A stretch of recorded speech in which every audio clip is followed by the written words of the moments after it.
Hi everyone, it's Penny again, and I'm going to be reading you a scene from Chapter 19.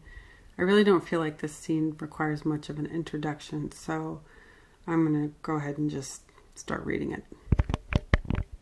In a moment of weakness, likely caused by my smelling him, my voice was quiet and laced with a note of resignation when I responded. It was a moment of weakness. Yes, everyone deserves a chance. He gave me one of his barely there smiles, just a hint of a smile, and licked his lips. Then I want my chance. And how do you propose I give aforementioned chance? I swallowed in order to correct my slur. This chance to you. What vehicle will you use for the chance? We'd said the word chance so much, it was starting to sound distorted and funny. Chance, chance, chance, schnash, schnaz, schnaz, schnaz. Without preamble, he said, I want to date you, and I want us to spend time together like we did before I had to go to Boston last week, and if I travel, I want you to answer the cell phone when I call, because I want to hear your voice. With every syllable that left his mouth, I felt my button being pushed again and again, and the resulting crimson blush was truly massive. I cleared my throat and said, Oh, is that all? No. He shook his head, interrupting me. That's not all. I want to touch you and kiss you frequently, and I want you. He shifted on his feet as though steadying himself. Then his hand reached out. He stepped closer and cut my cheek in his palm.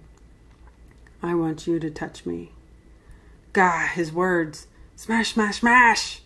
And, he said, but then he paused, his fingers threading through the hair above my temple and beneath the hat covering my head. He pushed it off, and we both let it fall to the floor. I want to play strip poker with you right now. I was careful to take my next breath through my mouth. I didn't want Quinn sniff to influence my already wino-impaired brain function. A little voice in the back of my head said, Don't trust him. You're not special.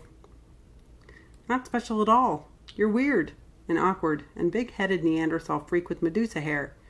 He's confused. He's confused you with somebody else. Almost immediately, I told that voice to go eat shit and die. I wanted to believe him. Therefore, I did believe him. My palms lay flat on the wall behind me, and I slanted my chin upward so I could really look at him. His expression straddled between guarded and hopeful. I recognized it so acutely because it was how I'd been feeling since we met. I cleared my throat and took another steadying breath through my mouth, releasing it slowly before asking, What if I said no? Quinn became very still. Are you saying no? His tone felt just a wee bit dangerous. I shook my head. No, I mean, I'm not saying no. I just want to know what happens if I say no. He paused again, staring at me as though the answer to my question was written on my face. He no longer looked hopeful. He just looked guarded.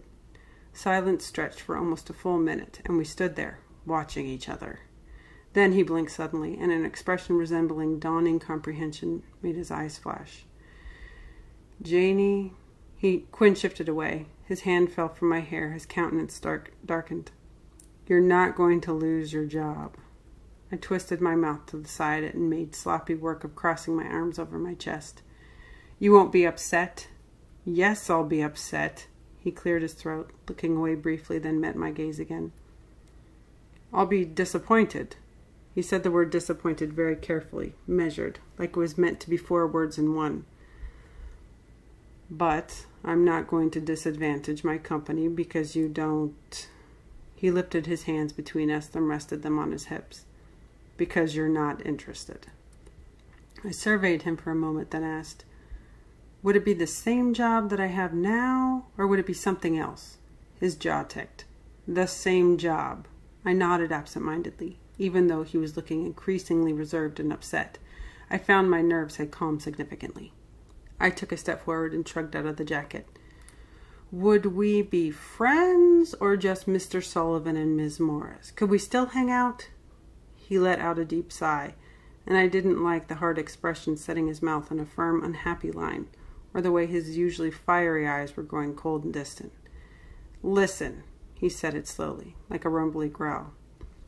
I'm not an overbearing asshole, but I'm also not a masochist, so no, I'm not interested in being friends. Hey everybody, it's Penny again. So I want to talk about this scene from chapter 19 and why I decided to read it. Well, first of all, I decided to read it because it's absolutely one of my favorite scenes in the book. I did not expect Janie to get dressed in 17 layers of clothing. That was a complete surprise to me when I was writing it. And secondly, because of this last line that Quinn says, which is, which she says to him, would we be friends or just Mr. Sullivan and Ms. Morris? Could we still hang out? And then he responds with, no, that's not cool with me.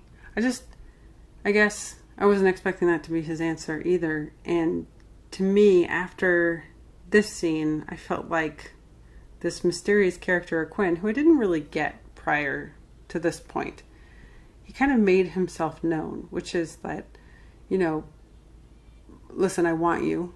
If you don't want me, that's fine, but don't expect me to be okay with it. And that's a bit of a paradox, or that doesn't really make sense, but it does for him. And so I just really loved that about his character, that he was honest. That was really cool.